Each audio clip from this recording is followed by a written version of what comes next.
आप देख रहे हैं जन कल्याण एक्सप्रेस न्यूज। मोदीनगर में चल रहे चोरी के प्रकरण को लेकर मोदीनगर मुरादनगर के व्यापारी पहुंचे डीसीपी कार्यालय मुरादनगर। मैं पहले आप सभी लोगों का बहुत बहुत धन्यवाद। ये मामला हमारे एक व्यापारी है और हमारे परिवार से ही है।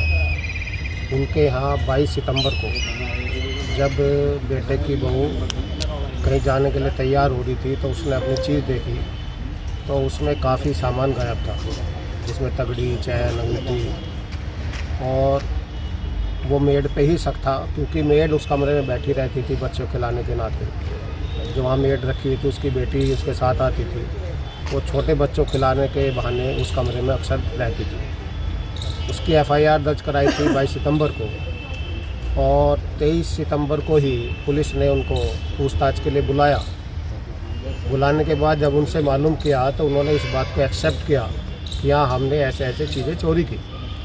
बल्कि उन्होंने एक्सेप्ट में जो हमने चीज़ें लिखाई थी, जिसका एक दो छोटी मोटी चीज़ का हमें पता भी नहीं था, वो भी उसने बताया कि मैंने वो भी लिखी। लेकिन उसके बाद उसको शाम को छोड़ दिया गया और एक हमारे यहाँ तथाकथित पत्रकार हैं मिस्टर जितेंद्र कुमार, उन्होंने उनकी वीडियो बना के उन्हें बहका के और कि भाई नाबालिग है, ये है, उसके साथ मारपीट करी पुलिस ने।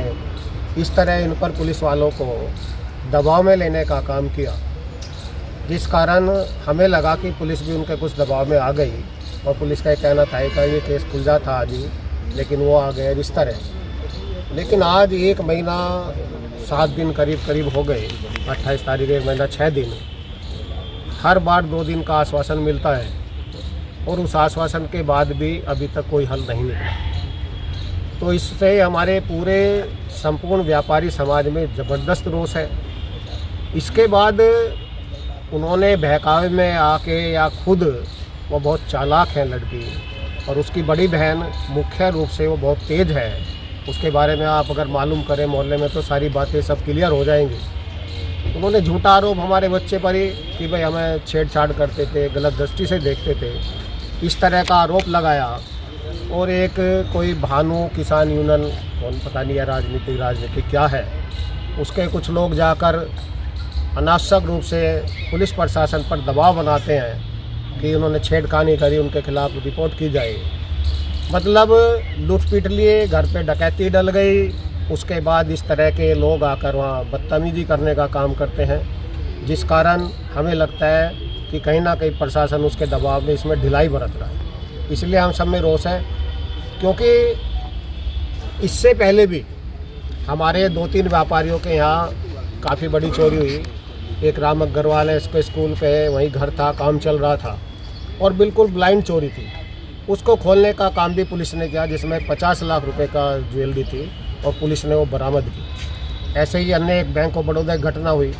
लेकिन इस घटना में ये समझ में नहीं आ रहा कि ऐसा क्या दबाव है, क्यों दबाव में आ रहे हैं। इनको दूध का दूध और पानी का पानी करना चाहिए। और हमें पुलिस प्रशासन से अब भी पूर्ण उम्मीद है न्याय की कि लोग न्याय करेंगे। आज हम डीसीपी साहब के पास जब मिलने आए हैं तो डीसीपी साहब ने अन्य टीम के लिए भी बोला है एसओजी, और वो जाँच करेंगे और हमें पूर्ण उम्मीद है कि हमें न्याय मिलेगा। और आदरणीय योगी जी की सरकार है, न्याय ना मिले ये तो संभव ही नहीं है, लेकिन हमारी सरकार होते हुए इतना समय लगना ये हमारे लिए बहुत बड़ा दुख का कारण है। ये जो लड़की के द्वारा आपके लेकर आरोप लग रहे हैं, ये एफआईआर होने के बाद लगे हैं?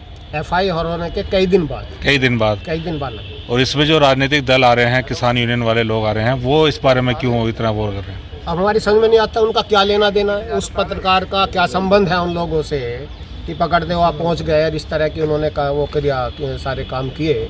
और पता नहीं किसान यूनियन का क्या लेना देना है। भाई किसान यूनियन का काम है किसान को पीड़ित प्रशासन कर रहा हो, किसान को कोई अधिकारी प्रताड़ित कर रहा हो, किसान का गन्ने का पेमेंट ना हो, किसान को खाद ना मिल रहा हो, किसान को यूरिया ना मिल रहा हो, किसान को बिजली पानी ना मिल रही हो, उसके लिए समाधान करे।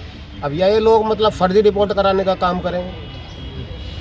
ये नहीं देख रहे कि भाई कोई व्यापारी पीड़ित है, उसके घर से 20-25 लाख रुपए का सामान चोरी हुआ है, उल्टा आरोप लगाकर उस पर थाने पे दबाव बना रहे हैं। अब आपके द्वारा कोई अल्टीमेटम दिया गया है पुलिस को? अल्टीमेटम दे दिया, इसको जल्द से जल्द यथाशीघ्र खुलवाने का काम करें, नहीं तो सारा व्यापारी आंदोलन करने के लिए मजबूर होगा। हम लोग बाजार भी बंद कराएंगे, जहाँ तक हमें जाना वो हम करेंगे। और हम आदरणीय अगर जल्दी नहीं होता तो हम निश्चित ही रूप से ये बात योगी जी के समक्ष रखेंगे। वो हमारे नेता हैं, मुख्यमंत्री हैं और वो जीरो टॉलरेंस पे उत्तर प्रदेश में काम कर रहे हैं। किसी भी तरह की बदमाशी, किसी भी तरह का अपराध हमारी सरकार को बर्दाश्त नहीं है और करेंगे निश्चित ही।